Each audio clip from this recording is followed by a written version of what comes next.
여러분은 자유라는 단어를 들으면 무엇이 떠오르시나요? 어떤 분은 넓은 하늘을 떠올릴 수도 있고, 어떤 분은 혼자 있는 방, 혹은 마음대로 선택할 수 있는 하루를 떠올릴지도 모르겠습니다. 오늘 소개할 허클베리 핀의 모험은 그 자유를 가장 단순하고도 가장 위험한 방식으로 찾아가는 이야기입니다. 한 소녀는 집과 학교와 예절과 규칙, 그러니까 문명이라고 불리는 것에서 도망칩니다. 그리고 한 남자는 인간을 사람으로 보지 않는 제도에서 도망칩니다. 그 둘이 만난 곳은 미시시피 강입니다. 강은 흐릅니다. 흘러가면서도 무엇을 씻어내기도 하고 무엇을 드러내기도 합니다. 그리고 이 작품은 그 강 위에서 우리는 무엇을 옳다고 배웠고 실제로 무엇이 옳은가를 끝까지 묻습니다. 지금부터 허클베리 핀, 줄여서 허크라 불리는 소년의 여정을 함께 따라가 보겠습니다. 허크는 어른들이 보기에 길들여야 하는 아이입니다. 옷은 늘 더럽고 말투는 거칠고 학교에 다니는 것을 싫어하고 교회에 앉아 있는 것도 답답해합니다. 하지만 허크에게는 허크만의 논리가 있습니다. 왜 꼭 이렇게 살아야 하지? 왜 늘 남들이 정해준 대로 해야 하지? 허크를 맡아 기르려 하는 어른들은 그를 문명화시키려 합니다. 깨끗한 침대에서 자고 정해진 시간에 밥을 먹고 단정한 옷을 입고 예절을 배우고 글을 읽고 기도도 하고 그 과정에서 허크는 하나를 배웁니다. 문명화라는 건 반드시 나쁜 것만은 아닙니다. 하지만 그것이 누군가에게는 숨막히는 옷이 되기도 한다는 것. 그리고 그 옷을 입은 사람은 종종 너를 위해서라고 말한다는 것. 허크는 아직 어린데도 어른들의 말과 현실이 다르다는 걸 자주 봅니다. 교회에서 좋은 말을 하는 사람이 집에서는 잔인하기도 하고 정직을 말하는 사람이 돈 앞에서 갑자기 달라지기도 합니다. 이 작품의 묘한 매력은 여기서 시작됩니다. 허크는 위대한 철학자가 아닙니다. 그는 다만 내 눈으로 본 것을 버리지 않는 아이입니다. 허크에게는 늘 불안의 그림자가 따라다닙니다. 바로 아버지, 펩입니다. 펩은 술에 취해 사라졌다가 갑자기 나타나고 돈이 필요하면 아들을 이용하려 하고 자기 기분이 나쁘면 폭력도 서슴지 않습니다. 그리고 펩은 분노합니다. 내가 글을 읽는다고? 내가 교육을 받는다고? 어떤 어른들은 아이가 나아지는 걸 기뻐하겠지만 펩은 다릅니다. 자신보다 나아지는 것을 견딜 수 없는 사람이 있습니다. 그들에게 아이의 성장과 교육은 축복이 아니라 모욕이 됩니다. 펩은 허크를 외딴 곳에 가둡니다. 학교도 못 가게 하고 사람도 못 만나게 하고 자유를 빼앗은 채 자기 마음대로 휘두릅니다. 여기서 허크는 어른들이 말하는 가정이 항상 안전한 곳이 아니라는 걸 압니다. 그리고 스스로 결심합니다. 여기서 나가야 한다. 나는 살아야 한다. 허크의 도망은 단순한 가출이 아닙니다. 그에게는 생존입니다. 허크는 아주 기발한 방식으로 탈출을 준비합니다. 자기가 죽은 것처럼 흔적을 남겨 사람들의 추적을 피하려는 겁니다. 어린아이에게서 나오기 어려운 계획이지만 허크는 살아남기 위해 머리를 씁니다. 마침내 그는 강가의 섬으로 숨어듭니다. 문명도 폭력적인 아버지도 닿지 않는 곳.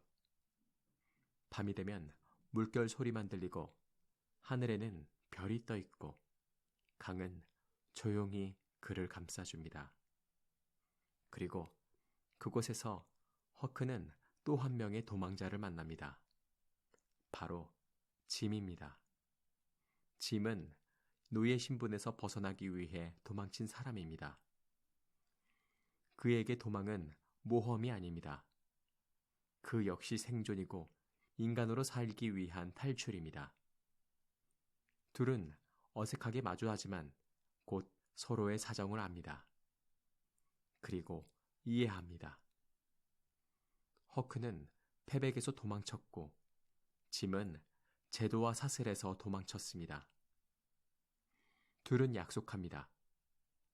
함께 강으로 내려가자. 더 남쪽으로 내려가면 강이 큰 강으로 이어지고 그 길 끝에는 자유가 있을지도 모른다.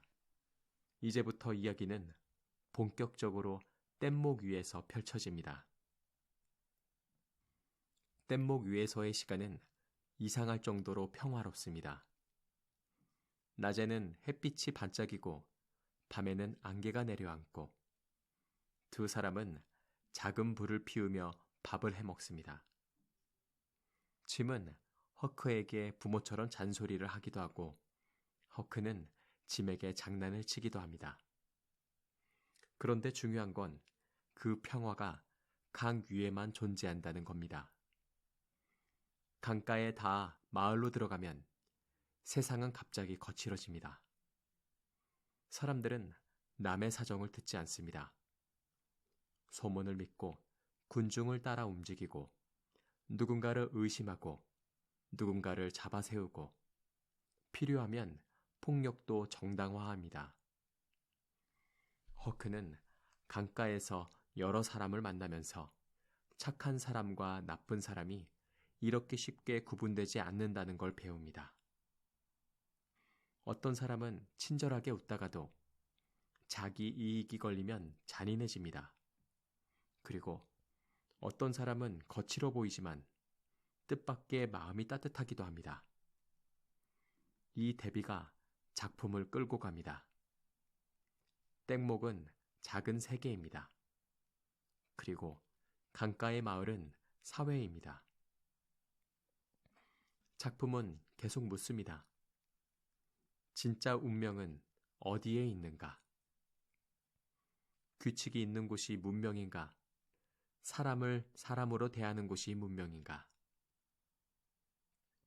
여정 중에 허크와 짐은 두 사람을 만나게 됩니다.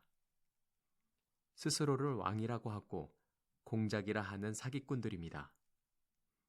이들의 말은 유창합니다. 상대가 듣고 싶은 말을 정확히 골라 말합니다. 그리고 사람들의 허영과 욕심을 찌릅니다. 마을에 들어가면 그들은 어디선가 주운 지식과 연극 흉내로 사람들을 속이고 동정심을 이용하고 체면을 중시하는 분위기를 역이용합니다. 여기서 작품은 아주 씁쓸한 사실을 보여줍니다. 사람들은 진실보다 그럴듯함에 약합니다.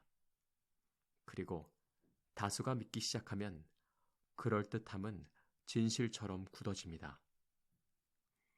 허크는 이 사기꾼들이 하는 일을 보며 갈등합니다.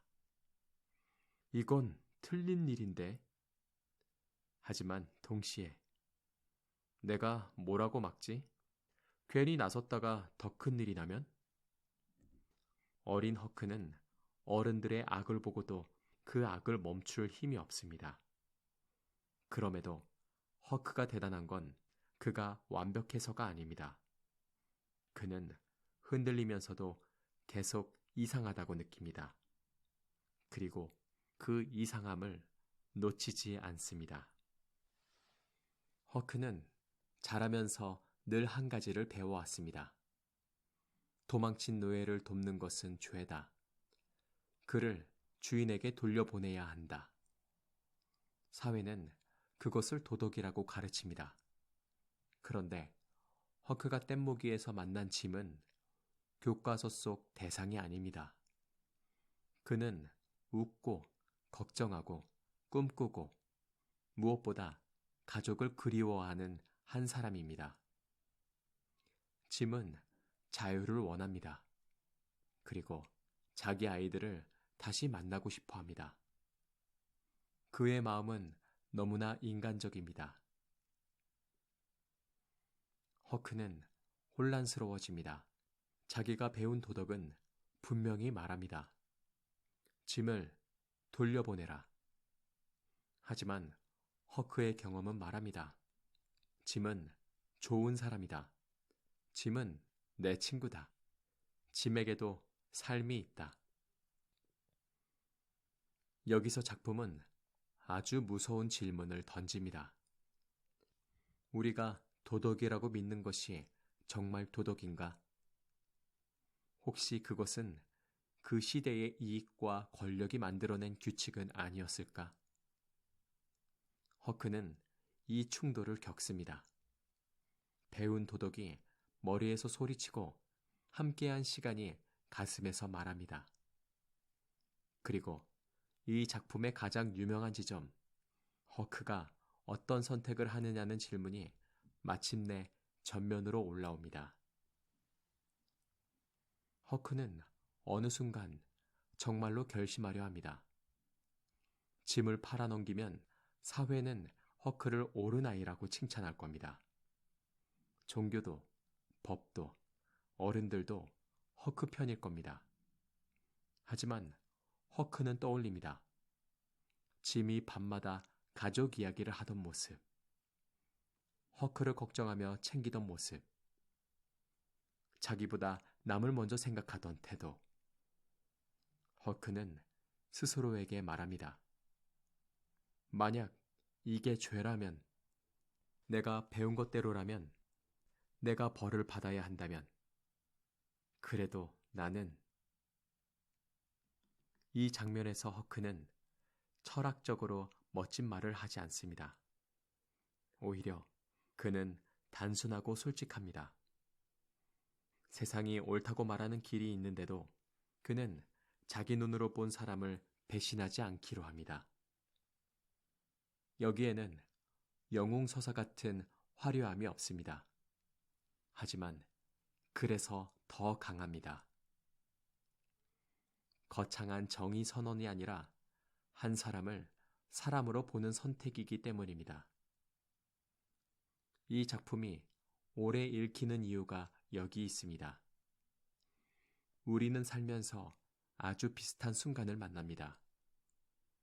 규칙을 따르면 편하다. 다수의 편에 서면 안전하다. 조용히 있으면 손해보지 않는다. 그런데 양심은 가끔 속삭입니다. 그래도 이건 아니다. 허크의 선택은 그 속삭임을 놓치지 않는 쪽에 가깝습니다. 여정의 끝에서 모든 것이 깔끔하게 정리되지는 않습니다. 강은 계속 흐르고 사람들의 위선도 하루아침에 사라지지 않습니다. 하지만 허크는 변합니다. 그는 착한 아이가 되는 방식으로 변한 것이 아닙니다. 그는 더 단정해지거나 더 예의 바르게 변한 것도 아닙니다. 허크가 얻은 것은 세상의 규칙을 그대로 외우는 능력이 아니라 세상의 규칙을 의심할 수 있는 눈입니다. 그리고 짐과의 관계를 통해 그는 한 가지를 몸으로 배웁니다. 사람은 신분이 아니라 이름표가 아니라 삶과 마음으로 사람이라는 것. 이 작품이 남기는 여운은 이런 것입니다. 문명이란 단어는 멋져 보이지만 문명은 종종 다른 사람을 눌러서 세워집니다. 그리고 이 문명이 스스로 정당화할 때 가장 그럴듯한 도덕을 앞세웁니다. 그럴 때 필요한 건 거대한 혁명가의 언변이 아니라 허크 같은 아니라고 느끼는 감각일지도 모릅니다. 허클베리 핀의 모험은 소년의 모험담이면서도 그보다 더 깊게는 사람을 사람으로 보는 법을 가르치는 이야기입니다. 강은 흘러갑니다. 오늘도, 내일도, 그 다음 날도. 그 강 위에서 누군가는 자유를 꿈꾸고 누군가는 두려움에서 벗어나려 합니다. 그리고 우리 역시 매일 작은 강을 건넙니다. 관습과 양심 사이에서, 편안함과 오름 사이에서, 다수의 말과 내 눈으로 본 진실 사이에서. 여러분은 오늘 어떤 선택을 하고 계신가요? 지금까지 무엇이든 내레이션이었습니다.